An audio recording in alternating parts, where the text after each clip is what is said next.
you never prayed for. Y'all ain't saying nothing to me. The gift that you hold, you never asked God to give it to you. And you got folk that are fighting you, and they don't know, I don't even want this. God done put it on my life. All I can do is flow in my gift. You know you're authentically anointed when people who got more than you don't like you. And you're trying to figure out why you attacking me when I got none of this. Can you guys hear me? I hope y'all tap this church. God said, if they hate you at this level, what they gonna do when I elevate you to a whole nother place? This is just the beginning. All right, welcome back to another great episode of the Chatterbox with King Jacob. I am your host, King Jacob, and we have a special treat for you tonight. And I am joined by, some very influential brothers, community heroes, that is. And the topic tonight is the history of Black firefighters. So I'll let these brothers properly introduce themselves, and we'll get into it. I guess I'll start off. Duery Smith, retired firefighter, over 20 years in New York City Fire Department. Presently, I'm in the process of presenting a historical display of the accomplishments, achievements, and challenges that people of color face in the fire service. And I'm glad that you've taken out the time from your busy schedule to listen to what we have to say. And my name is Ishan Scott. I'm a retired firefighter from Harlem. This is my 5th year retired, and I'm here to support my brother Duery Smith in his project. It's been a long time coming, and can't wait for it to come out now. Hi, my name is retired Battalion Chief Dekalb Walcott. I'm the publisher of Black Heroes of Fire. I have a 2nd edition that's coming out soon, 100 Years of Public Service, representing Engine 21, first Black fire company in Chicago, inventors of the firehouse sliding pool. Go ahead, Jim. Oh, hi, I'm Jim Winbush. I'm a retired Chicago firefighter. I came on a job. I've been retired forever and a day, 27 years. I came on a job in the mid-'60s. I founded the African American Firefighters League. I sued the city multiple times to get Black folk hired, brought the first women on, was in Harold Washington's administration, and a lot of other boring, dead-end stuff in my life. All right. So thank you guys for properly introducing yourselves to, all the folks at home and all the folks that's going to get the replays and stuff so they can know more about the Black history of firefighters. So what does the Black history start at for Black firefighters?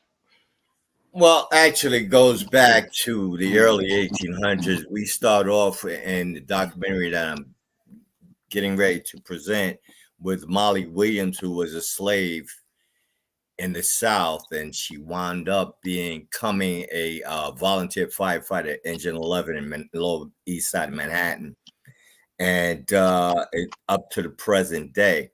We've always had a struggle trying to show that we as human beings are able and capable of doing the same things that others are doing. Unfortunately, this country is troubled, has been troubled from its inception, with understanding that inclusion makes the country better. And they made so many attempts to keep us out. And finally, we fought our way in. It wasn't easy. And now we're here, and we're here to make the job better. Unfortunately, we're living in a time when the powers, when those that are in power are trying to strip away the accomplishments that people of color and women have achieved, despite, the oppositions that they had to face. As it has been stated, history is explained by those that are in power. So therefore, it would behoove us to obtain some of that power to control the narrative and accomplishments and achievements of people of color as we attempt to save America from itself again. Because of that and other distressing realities, I became obsessed with trying to delve into our history as firefighters in the fire service. And a lot of that will come out in the documentary that I'm about to present. And I can give the details a little later. I'm going to let Brother Dekalb take over from here to just talk about the aspects of the contributions that the Chicago firefighters brought to the table. And then I'll piggyback on what he has to say. Okay, so before he gets into that, I do have a question I want to ask, since all you guys have, been in this forum for so long, and not many of us Black and brown people know much about the Black, firefighters and the contributions that they made. So I want to ask, what was the challenges, the trials and tribulations, and the obstacles that you guys had to overcome with, being Black firefighters, from when it comes to, not respecting you, racism, when it comes to underpaid wages. Like, how did you overcome those challenges, and how hard was it? Well, I'll start off by saying the fire department is a microcosm of society. Okay. This country, unfortunately, everybody knows, started off with a racist mentality. And as a result, anybody that was not Protestant and Caucasian experienced some hardships just trying to assimilate into the society.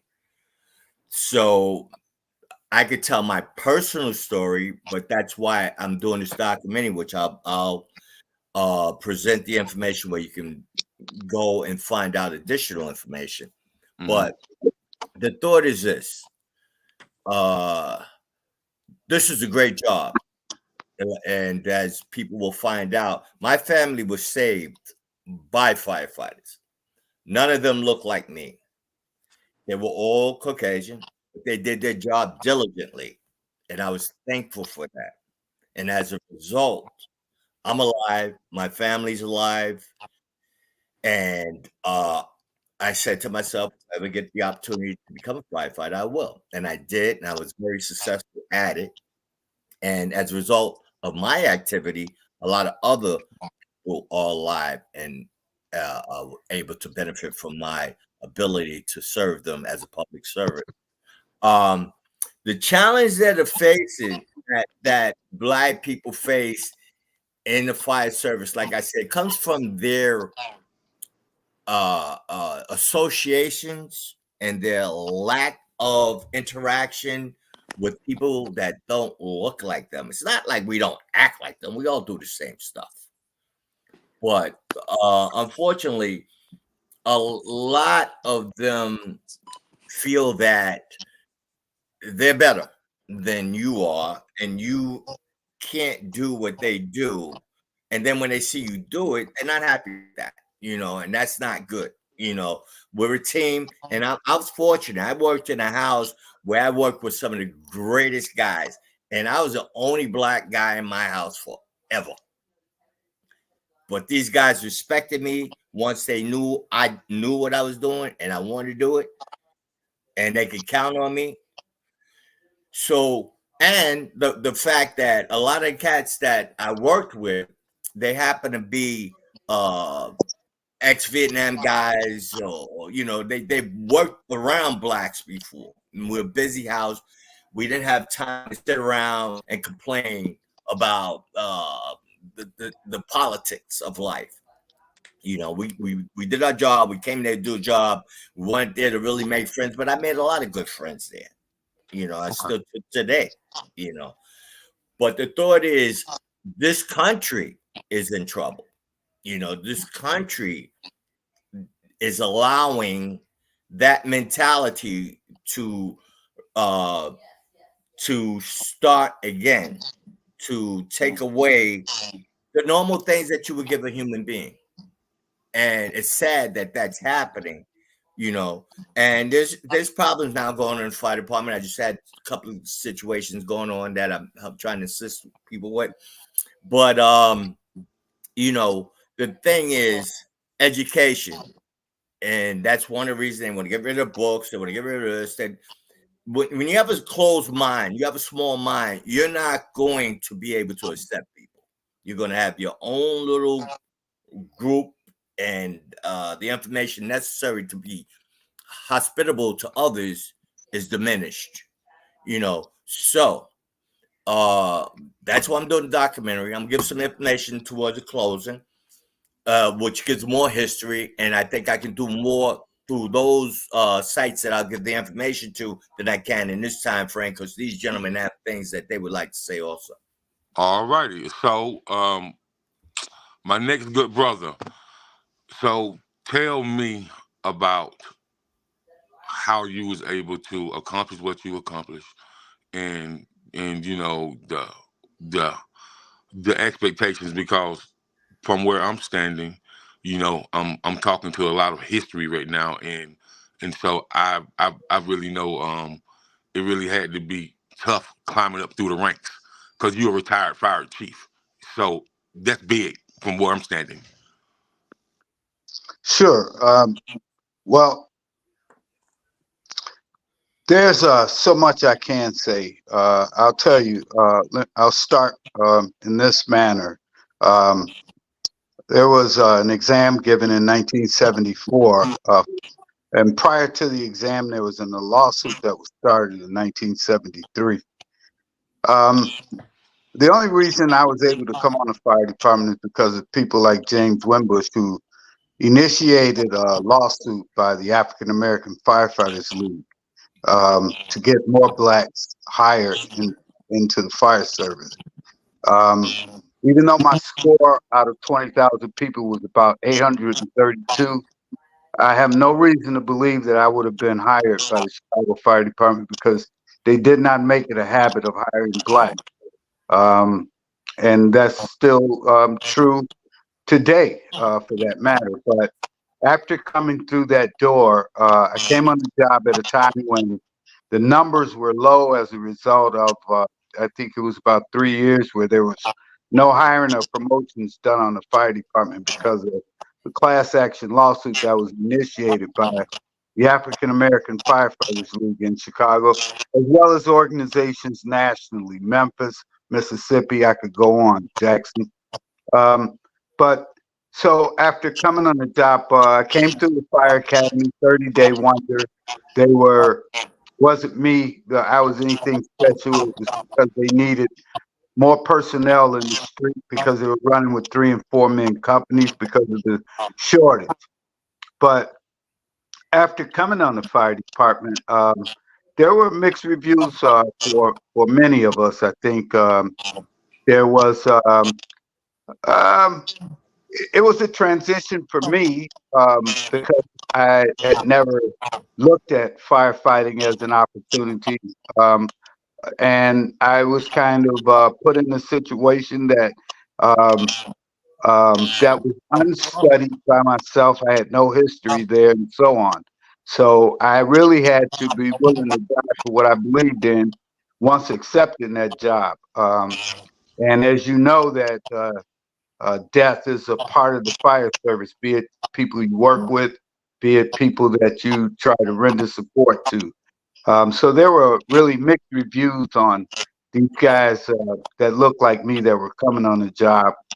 And yeah, and I think in many cases we were tested, both psychologically as well as going to work in the fire department. I think I came on at a good time. I've experienced going to 2-3 fires a day. It became second nature for the most part, because through repetition you were able to learn firefighting. So there were other things that we had to learn as well, as how to coexist in a smoke-filled building, a long list of things. But the fire service is nothing, whereas it's not what it could be, and it's not what it should be. And what I'm saying is that I feel that young people, it should be, particularly in our neighborhood, because we're kept out of the fire service in most cases, and EMS included, it should be a rite of passage to come into the fire service, as well as the police department. We already know that when you have people and representatives that live and work in those communities, the services are always much better. And so that's a testament to those members that live and work in their own communities. But we, over the years, have not been able to function in that capacity. As an example, I wrote my first book, Engine 21. They were established December 21st, 1872. And for approximately 70 some years, 72, 73 years, blacks only had one fire company in Chicago. The second fire company wasn't established until 1943, which was Engine 16. So now in Chicago, around 1940, we're dealing with 600,000 to 800,000 blacks in our community that were confined to a localized area because you weren't allowed through real estate covenants and redlining to live outside those areas. We're living in homes that were overpopulated, where you had 2 or 3 families living on one floor, and within those 2 or 3 families, you may have 4 or 5 people per family. So this in itself was a hazardous situation. But so my point being here is that we've never enjoyed the benefits of the fire service and or the police department the way white society had, and they didn't always have our well-being first at hand. So I think that it's needed, necessary in the future. Our numbers are low in Chicago, and that's something that Brother Wimbush can fill you in a little bit more on. So let's stay right there for a minute, and Brother Wimbush, I'll get to you in just a second. So I hear you say there was only 2, black fire stations, and so what I want to ask you, within those 2 fire stations, how did y'all break down the zoning on, what fire stations goes where, and how is the zoning broke down in the greater metropolitan Chicago area when it comes to black people? Well, I'd like to pass that on to Jim. His dad came on around that time period. He could probably better explain what your question. Could I interject for a second, Jacob? Sure. Dekalb, what came out of Engine 21 that people need to know? Most importantly, Engine 21 came about during Reconstruction, approximately 1877. Engine 21 were the inventors of the firehouse wooden sliding pole, and it transferred over in 1880 to brass poles because of splinters that were that you received from sliding wood and dried out wood. But Engine 21 was noted for being first in at fires. They were noted for rescues that they made, and they were noted for putting fires out. And the only reason this fire company was able to accomplish all of these things is because they coexisted as a group. In many cases, the first black fireman in New York was on a one-on-one situation. Actually, he was one black fireman with the rest of the firehouse as being white. So through intimidation, among other things, he did in fact quit. Is that right, Duery? Yeah. You talking about me? I'm talking about the first New York black fireman that came. You're talking? No. He didn't quit. No, he didn't quit. No, he did not quit. He stayed. He did his time. Yeah. You might be speaking about Wesley Williams. No, I'm not talking about Wesley Williams. I'm talking about the gentleman that came on in the late 1890s. He survived there for Oh, okay. maybe 3-4 years. Okay. So I don't want to speak to something I'm not sure about. okay, no problem. So Ishan might have something to say about that. Yeah. Can you hear me? Yeah, you're fine. Yeah. Okay. By the name of William H. You're coming in and out. You're breaking up. Sorry. Can you hear me now? Yeah. That brother, William H. Nicholson, and he on in 1898, and he was the first to join the Metropolitans at the time. And after passing the academy and going through all he was placed in the veterinary program, which means he didn't actual firehouse. He worked with the horses. Mm. That for about 12 years until he one of the horses that he had to retire, and then he wound up passing away about maybe a month. So, as far as the 1, 2, 3 and the many, very few firefighters of color that have quit the New York City. Yeah, Ishan, if you could do something with your audio, it might help a little. You're coming in and out. You're breaking in and out. Okay, back to you, Jake. All right, so Mr. Jim, I just want to say, you did say that you have been in these lawsuits, defending our black and brown people, and I just want to say I definitely appreciate you for that. That was much needed because a lot of people, have wanted to fight but didn't know how to fight, and you put a lot on your shoulders and on your back. So I just want to thank you for that. And if you can go ahead and tell us about the zoning, about there was 2 fire stations. So how did you guys break the zoning down to see what routes and who went where? Like, how was that zoning broke down? Because the Chicago metropolitan area, when it comes to black and brown people, that's a lot of ground to cover.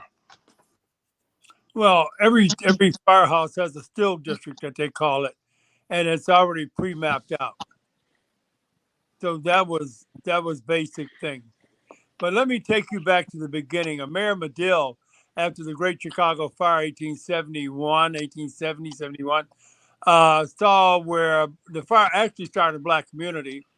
And so he was a pretty liberal guy. He hired the first black firefighters, and he also hired the first black police detectives. So he was a pretty progressive guy. So that formed on Engine 21. Engine 21 stayed where it was in downtown, pretty close to downtown Chicago. So that limited number of blacks on that fire department rolled through. And I think at some point we maybe have gotten up to 25 or 30 of them. So in 1943, Mayor Kelly was under indictment for corruption for building Soldier Field and was about to go to penitentiary. So my father, James Windbush Sr., and another group of black men protested against Kelly and did a no vote campaign. Well, a no vote campaign meant that since my father's a precinct captain in the Second Ward, it meant that Kelly would lose the election, given the political environment involved. So he then cut a deal with my dad and 50 black firefighters that I'll hire all of you, the 50 of you, I'll give you 50 jobs, which was promised in 38. And this is 1943. And so they all started, the 50 black men, my father included, got hired October the 1st, 1943. So they went into the fire academy, and then that expanded. That's how Engine 16, Engine 53 all came about because we were segregated. We were segregated from 1872 until the riots of 1965. I'm the last black man hired under segregation. I'm very proud of it. I feel like Dred Scott or somebody. Okay. Oh, But anyhow, so, Mr. Jim, let's start with there for a minute. Now, the segregation, that was one thing, but breaking out of the segregation and going into when everything integrated, there were some hurdles that you guys had to overcome through the integration process. And since you've been one of the last guys hired, can you kind of talk about the hurdles that you had to overcome, through the integration process? Because I know it went pretty. I was just at a Black History program, for my dad. He's passed away, but he was one of the first Black students at his high school to sit on the committee of the integration process, and they definitely recognized him for that, because they said without him the school would have had no equality. So I can definitely understand where you're coming from, but doing that integration process, from what I read up on and things of that nature, it definitely wasn't easy. It definitely was hurdles and obstacles that you guys had to overcome. And so, how was that process for you guys from a mental, emotional, and from a spiritual standpoint? How was that process? well, we always had a thing of step out in the backyard. Okay. So we solved a lot of problems in the backyard behind the firehouse. So if you were a brother at the fire station and the white boys are jumping on you, 20 of us would show up at that fire station and beat the crap out of all of them. So that solved a whole lot of problems. Okay. So Okay. that's basically how we dealt with it, because Chicago has always been a town, all the way back from the mob era, that we just fought a lot. And I also noticed that that's how other groups, and that's why I suggested it, that how the Italians got on the fire department, how the Irish got on the fire, because they just went there and beat the crap out of everybody. And that's what we did. And it worked out pretty good. And so we didn't have a lot of problems. Okay.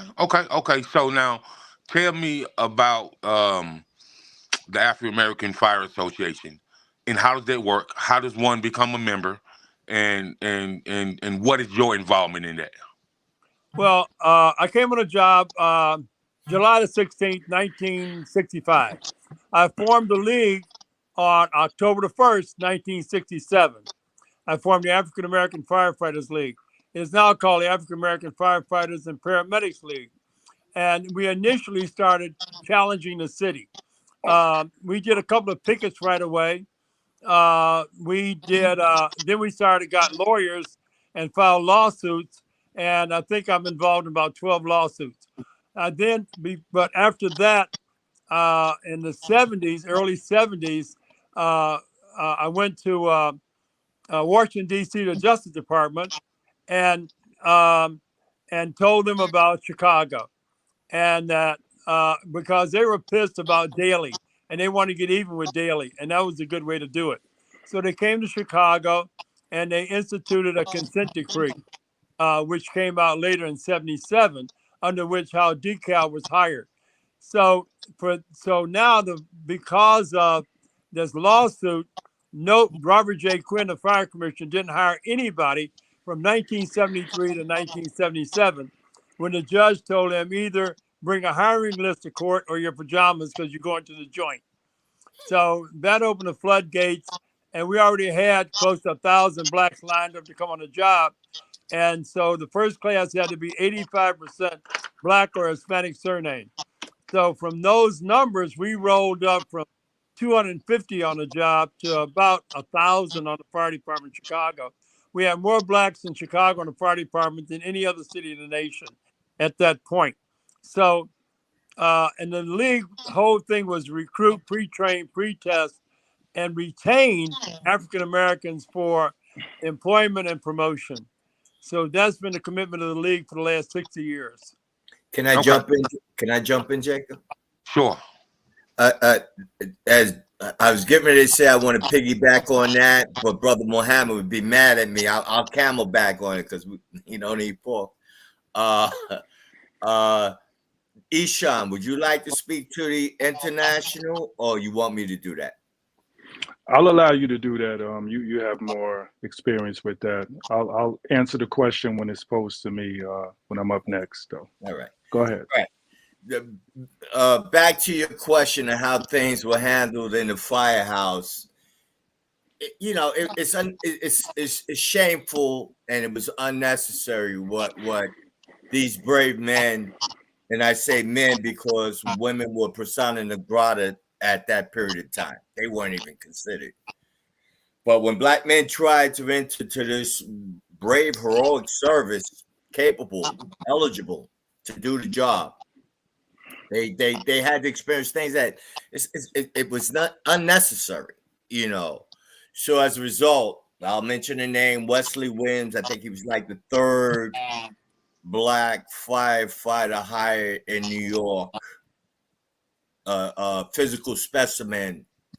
He did some heroic things. His legacy is if you see the documentary I'm getting ready to do, I speak to that.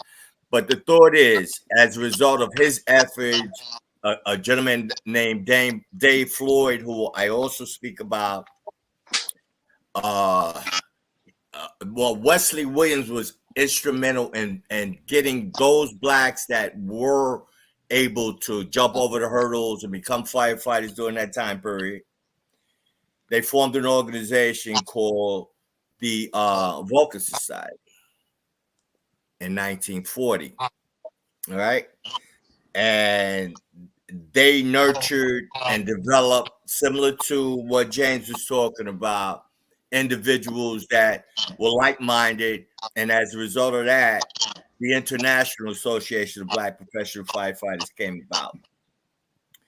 And to this day, it's active and it's doing the same types of things: recruiting, educating, and retaining black men and women. Now women are accepted into the fire service.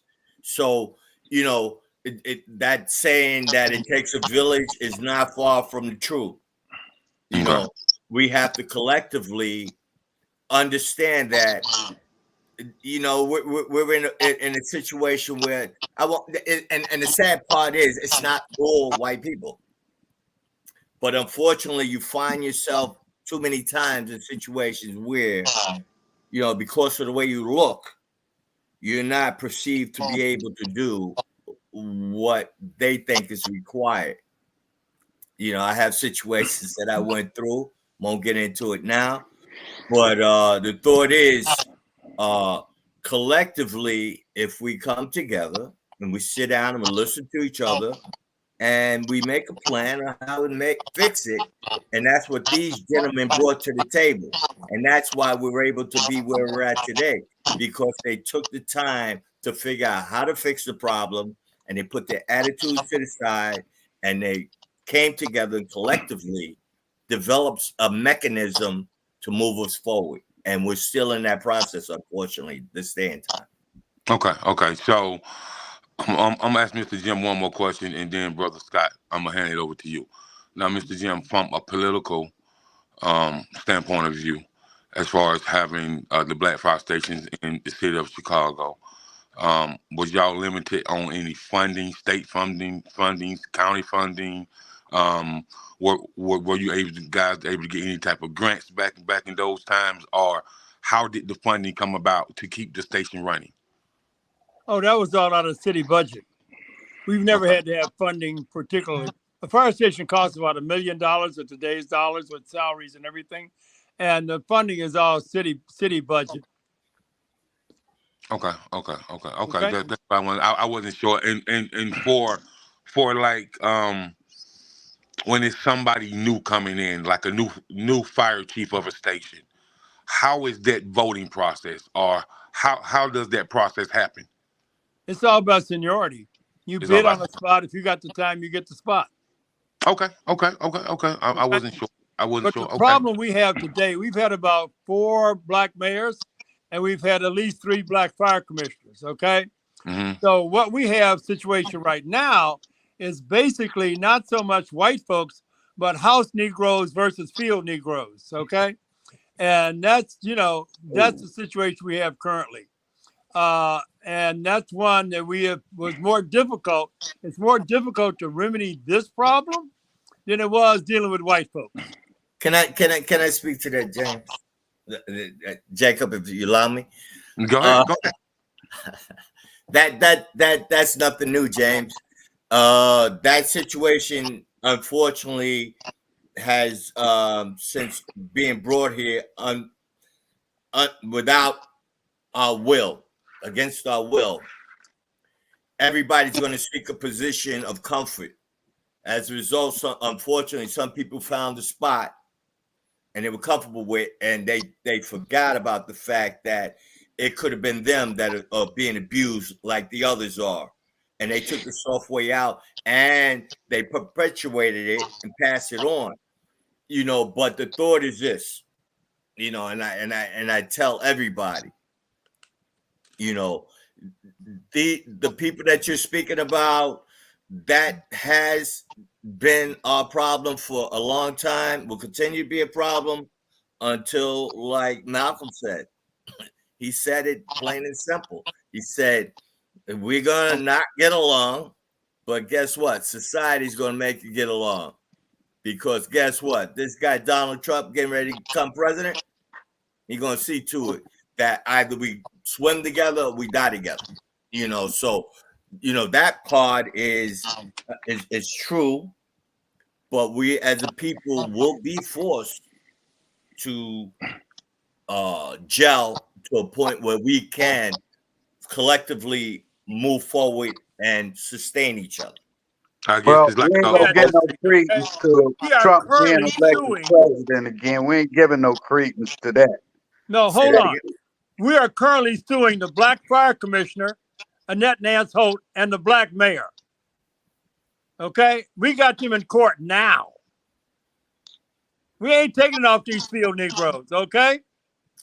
I'm not saying James, relax for a minute. That's bro. our problem. Okay, relax for a minute. But what we're trying to do, though, right? Guys like yourself and Dekalb, myself, hopefully, I know Ishan and King Jacob are trying to do is, okay, those guys are there. You recognize it, and you're in a position to deal with it.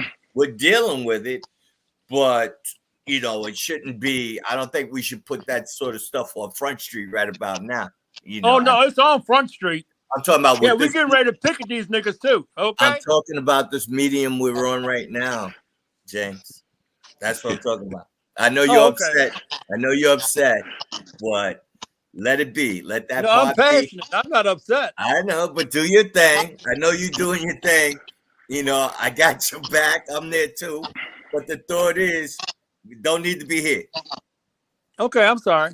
Got you. No, it's not a problem. So with that being said, now, Brother Scott, I had you on last time, and I remember some of those phenomenal words that you gave, and I didn't ask you this last time, man, but from basketball star to firefighter, man, like what is that for you, like mentally and emotionally, man, and the passion become a firefighter, and like so that's a heavy transition from going overseas to hooping and making people respect your jump shot and crossing people over and breaking their ankles to becoming a person that saved people's lives, and risk your life. So like, tell me how that all transpired. Well, unfortunately and fortunately, I'm 6'8". I'm Black. I'm from Harlem. What's unfortunate is that we have more men who steered me to the direction of athletics than the direction of being a civil servant, being someone who was a protector. With my size, I was seen as someone who could do security when I was in my own time. And no one steered me to become a police officer. We have more Black men who are securing stores and buildings and other things, but they don't even think to become a police officer. They don't think to become a firefighter. So your answer to your question about the difficulties of becoming a firefighter, one of the biggest things is that it takes so many people to direct you and change your mindset because if you see it, then you can be it. And for a lot of us, especially in New York and Chicago, segregated cities, we only see white guys on and off the fire truck. So I commend women who do this thing, because it's very rare to see one. They see an Ella McNair, say, so to speak, or someone like that who was a pioneer. You know, it's rare to see them. So it was rare for me to even know that it was an occupation until someone came up to me and said that, until the Vulcan Society opened up study groups so that I can say, you know what, I think I can do that, until I run into brothers like, you know, Duery Smith, you know, who helps mentor me while I'm in the fire department. And I tell you that this is one of the best things that happened to me as far as financial, as far as stability. And I have friends who played in the NBA, played other things, and you see that making money at a very young age is not necessarily going to carry you all the way through the rest of your life. So I try to tell people that even the first firefighter, the gentleman I spoke of, William H. Nicholson, I know my audio was bad then, but everybody needs help. Wesley Williams, who Duery spoke about, who founded the Vulcan Society, he needed help. The second black firefighter wrote him a letter. One of the heavyweight boxers taught him how to fight so he could protect himself once he got to the fire department. And I just think that the microcosm of the firehouse and us not living with people of opposite races or different races causes a conflict that somehow creates this turmoil that makes the job difficult.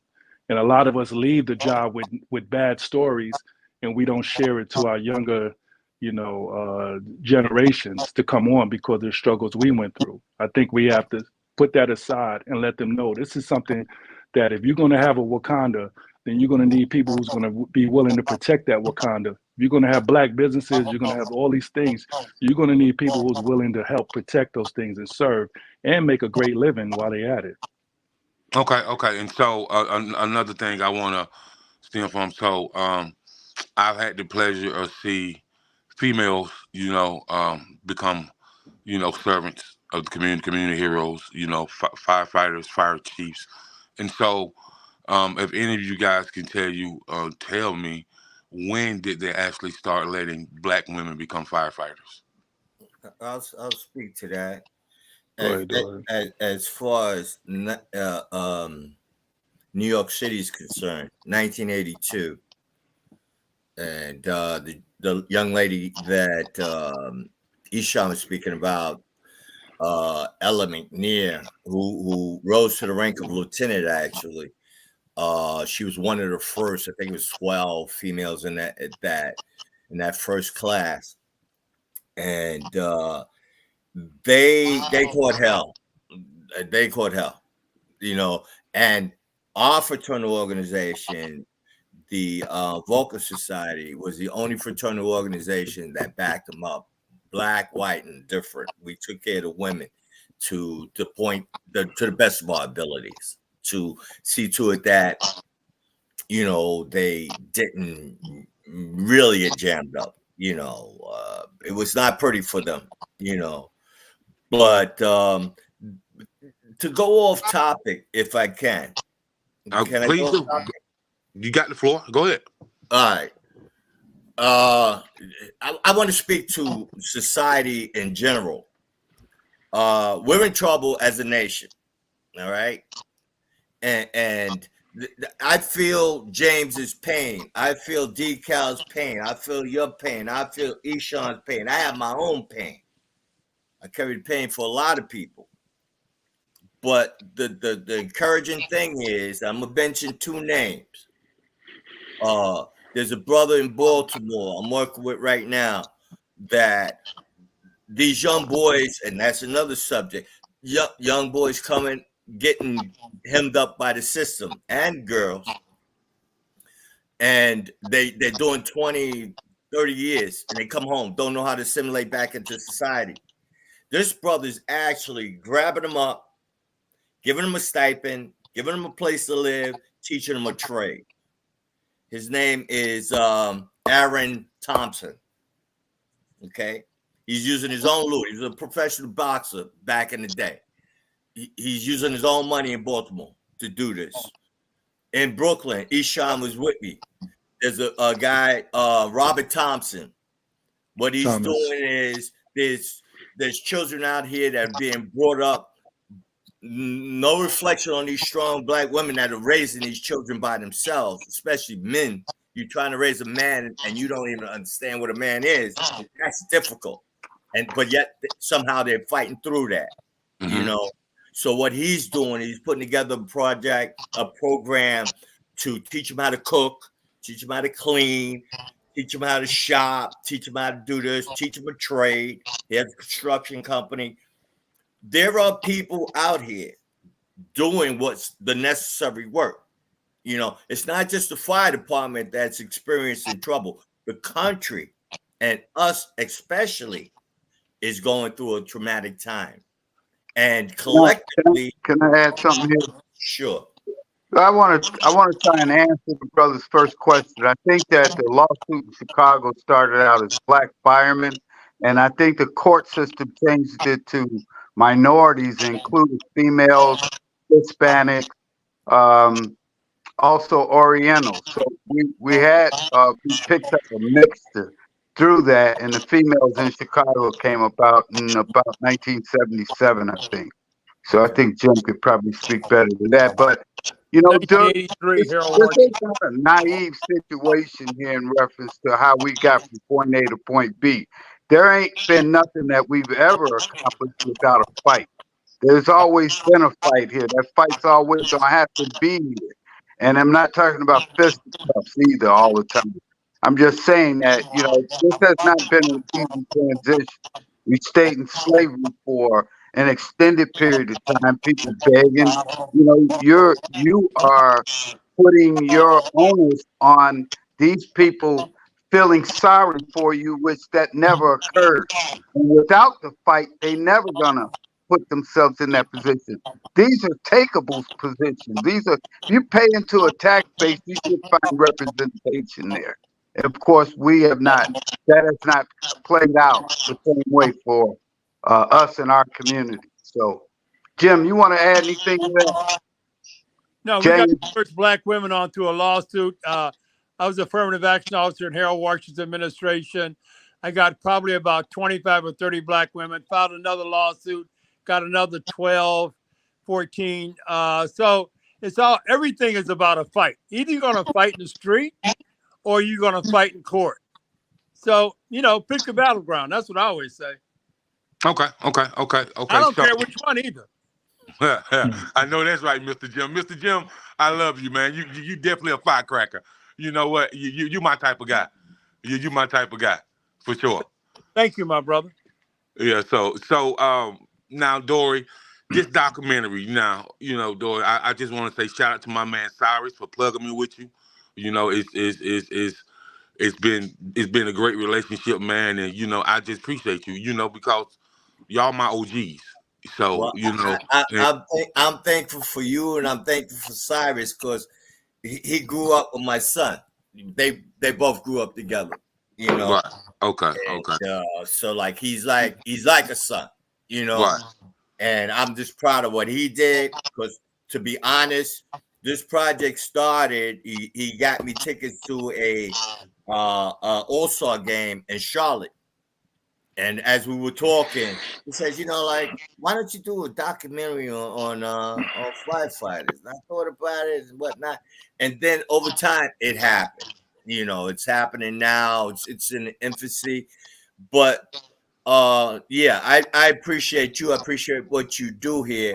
And if I can, is this the right time? If you go to on Facebook, Community Heroes, a documentary with my name, Duery Smith, you should pull up the information necessary to find out more about the project and also give your insight as to you know, what your questions are, and if I can answer. Before you go on, Duery, can you tell everyone how your name is spelled?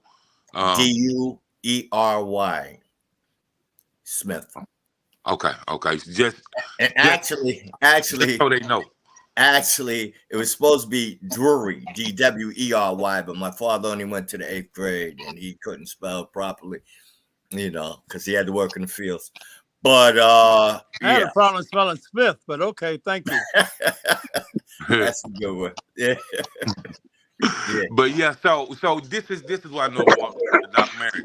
I want to know what role each of these gentlemen play, and how did y'all all come together to give y'all different insights? Cause y'all guys are from different areas. You know, you got two fellas from Chicago. You got one from Harlem, and you're from Brooklyn, Duery. Originally, I'm in Columbia, Maryland. Okay. America. So That's you an easy answer. We were all born in America, feeling good about our people, and those people seem to find each other. You know, because once you're out there in the struggle trying to do the right thing, you're going to run into people that are like-minded. And I met Dekalb through a couple of other people, and Johnny Coombs. He was one of the past presidents of the Vulcan Society. Yes. He introduced me to James. Ishan and I, we go way back. Let me cut you in. Warriors always find warriors. Say I that again. said it better. You're right.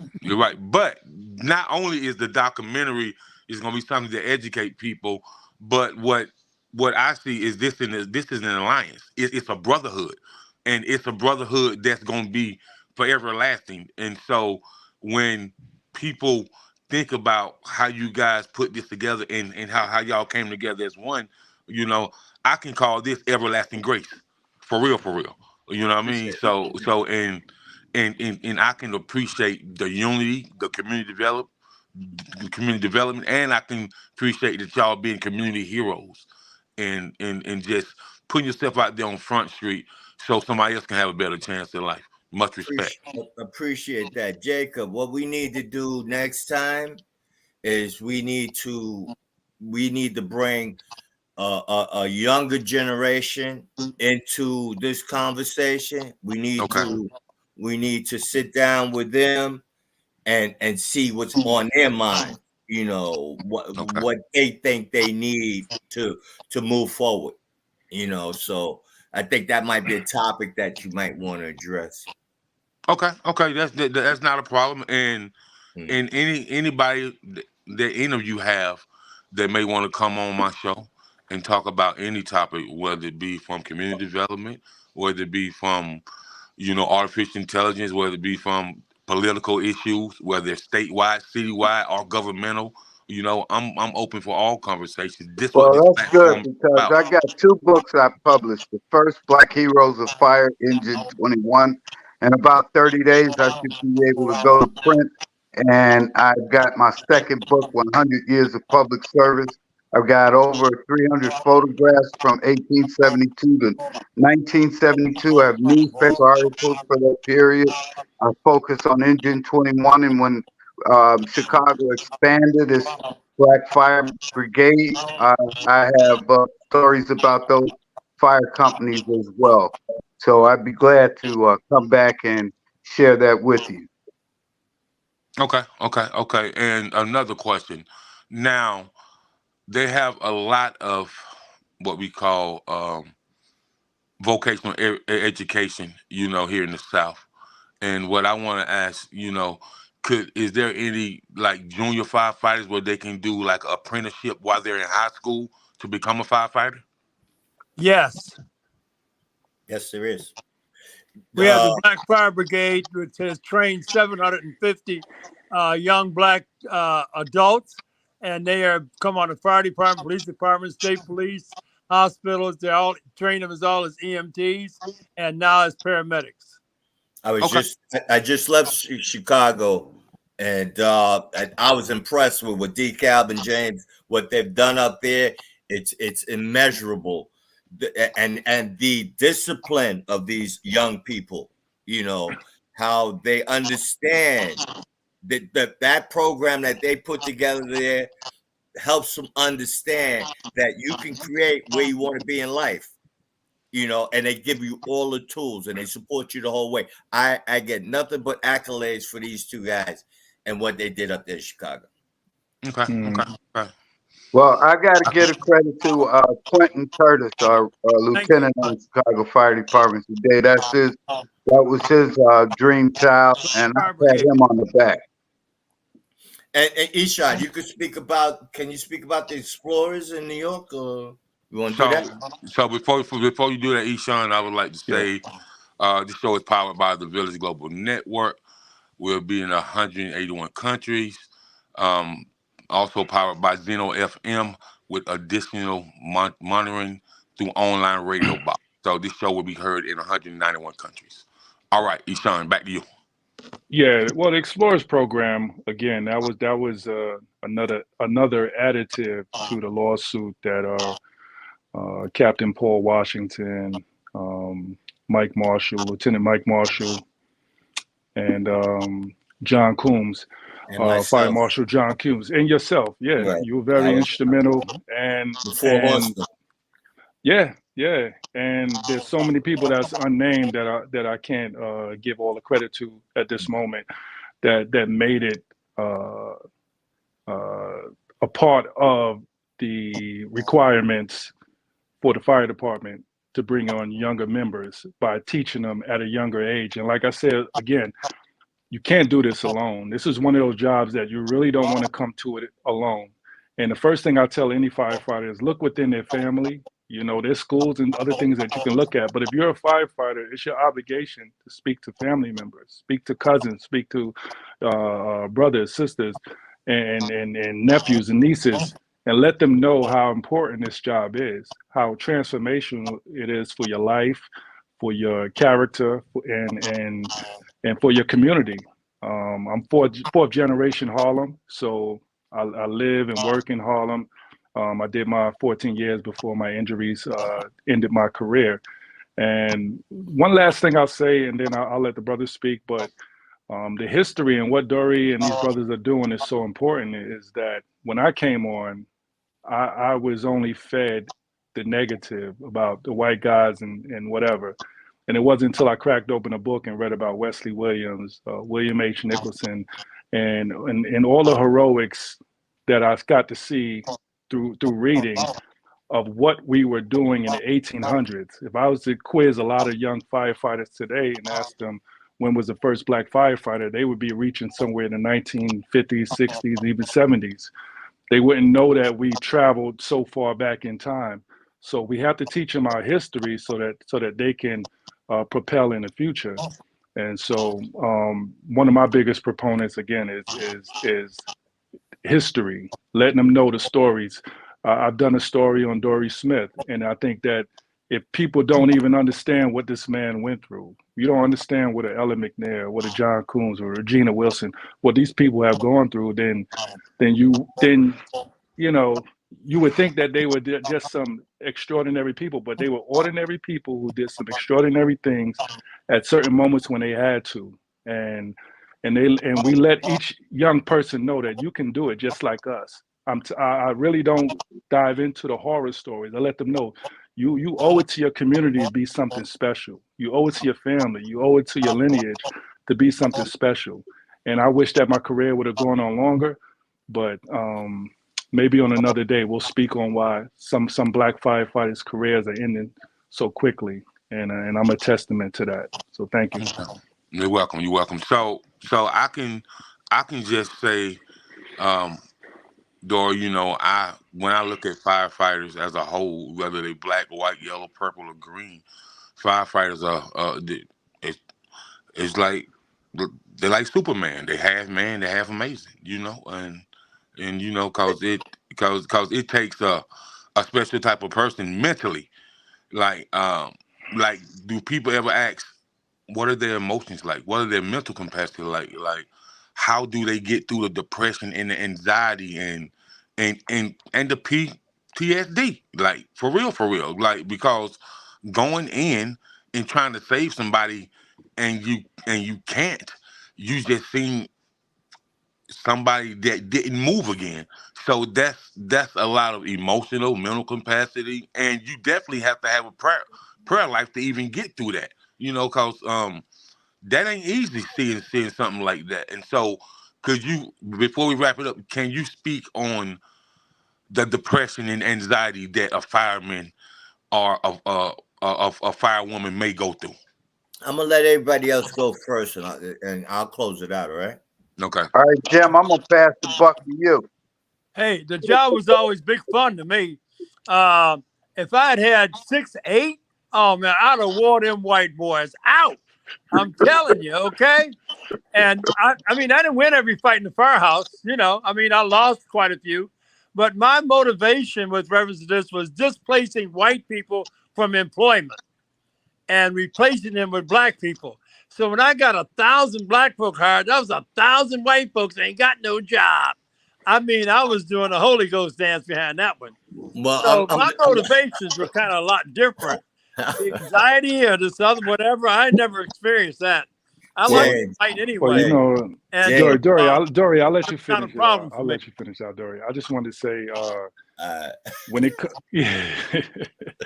see, I said this before. I say this to a few people. They've only taken this job because it has the word fighter in it. So you know that brother sounds like he took this job. But yeah, the fight that we go through, the mental, the physical, the struggles that we go through, a lot of it is within. You know, it has nothing to do with the other person that we may our counterparts. A lot of it is within the struggles that we have. Like you said, the anxiety is heavy. Some of the pains we go through. I mean, I had back surgery so bad that I wish that, you know, I could just take a pill and put myself to sleep. And by doing that repeatedly, you realize that there's a lot stronger things out there. And the fire department, the police department, the military, we deal with things like depression, PTSD, and also suicide. So one of my best friends, who happened to be my same height, he took his life about almost 10 years ago. And we had no idea, but we were also sick too. I didn't know that I had devolved into a state where I was inebriating myself to the point where I could just get through the night, get through the days, drinking and driving. And now we have a New York City department that allows, and it doesn't really allow, but it doesn't penalize you for using marijuana. And I'm not a hypocrite and say that I don't use it from time to time, but I understand that when we have marijuana, we have alcohol, those things that are permitted and even celebrated in the fire department, that there's a lot of young men and women who have learned to cope by taking their troubles to the weed or to the alcohol.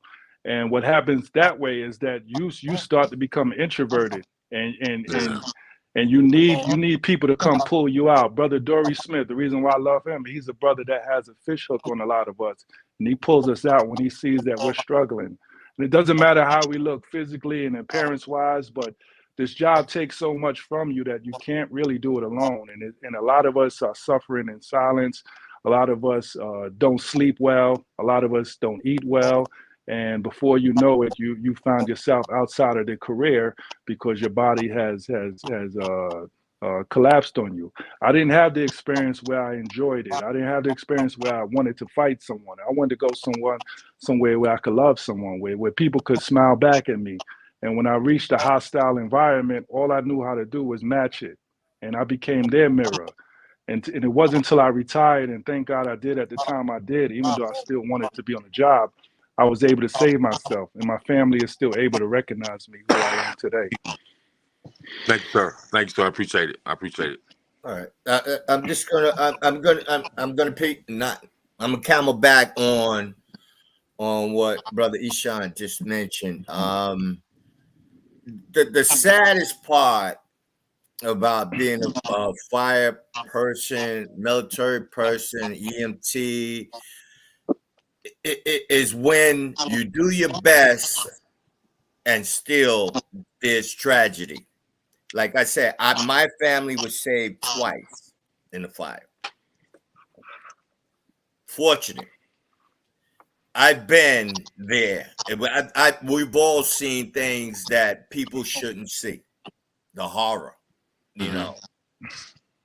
Some people can compartmentalize it. They can, as Ishan said, drink it away, smoke it away, whatever. But some people can't. and it's forever in your brain. You know, could have done something different. Boom, boom, boom. You know, I mean, we're in situations where it's instantaneous and you got to do the right thing.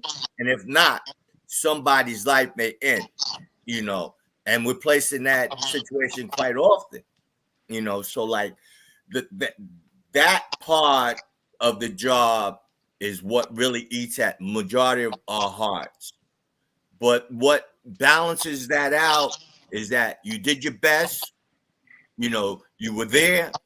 It didn't, at those particular times, it may not have worked out right, but then you look at my chest, when you look at my medal, those people benefited from my actions.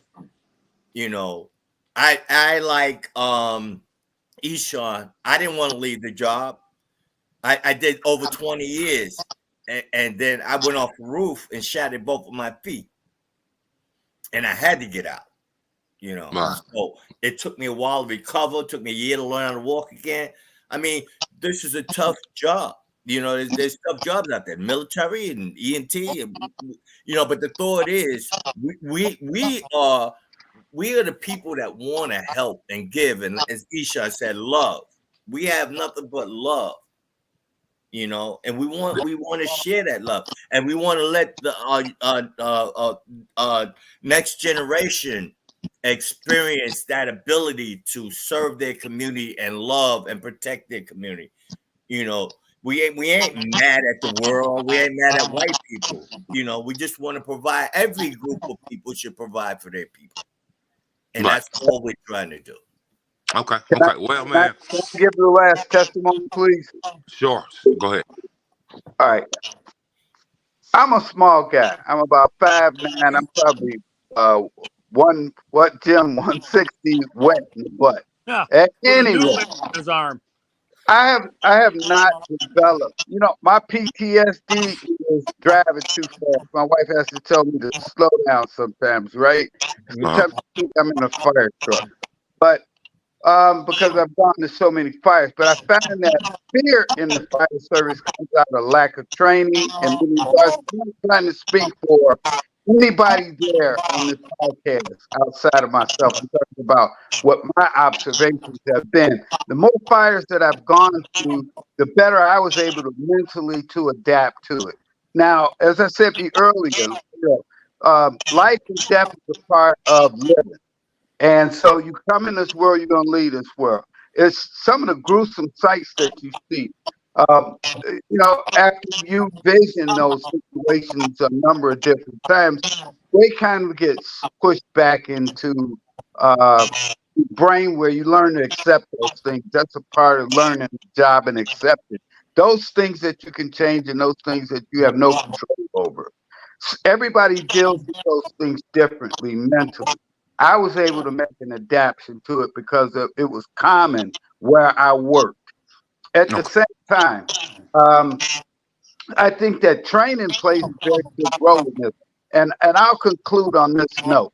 There were about 300 black strike breakers that came into the fire department during the fire strike of 1980. 300 blacks were hired by Dane Byrne. I think that was done based upon the fact that they were lacking.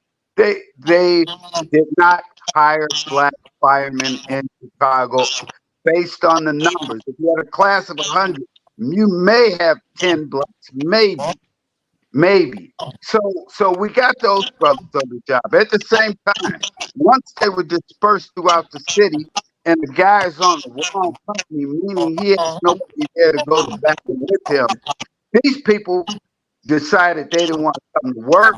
They reverted to drugs and alcohol situations they were being pushed into. So I'm not telling you something I'm making up. I'm telling you what I know. So many of those people did not survive this job. When they came to us as an organization, they had already had one foot out the door. So there was very little that we could do to save them. But there is, just like you guys in New York have a way of looking at things, the way you guys do things, maybe personally and as individuals, we too have that same insight. But I've been able to study this situation for these last 40-some years. I have a son that's on the job 15 years invested. and he studied under my tenure. He's one of the best firemen in the city of Chicago today, bar none. So I'll leave that there. Listen, this was great. It was a pleasure. I turn the floor back. Can I ask one question though? Because I know in New York we have somebody's mic is open and some background noise. What's going on with that? Who's that? Okay, let me talk. And can you hear it now? Or no? Yeah, it's fine. Okay, so in the New York City Fire Department, a lot of firehouses, we have a saying on the wall, and it says, "What happens here stays here." I just want to ask Chicago guys, do y'all have that same type of saying in your firehouses? I don't know anything about that saying. I don't. You know what? In the books that I produced, I don't. No. It's not.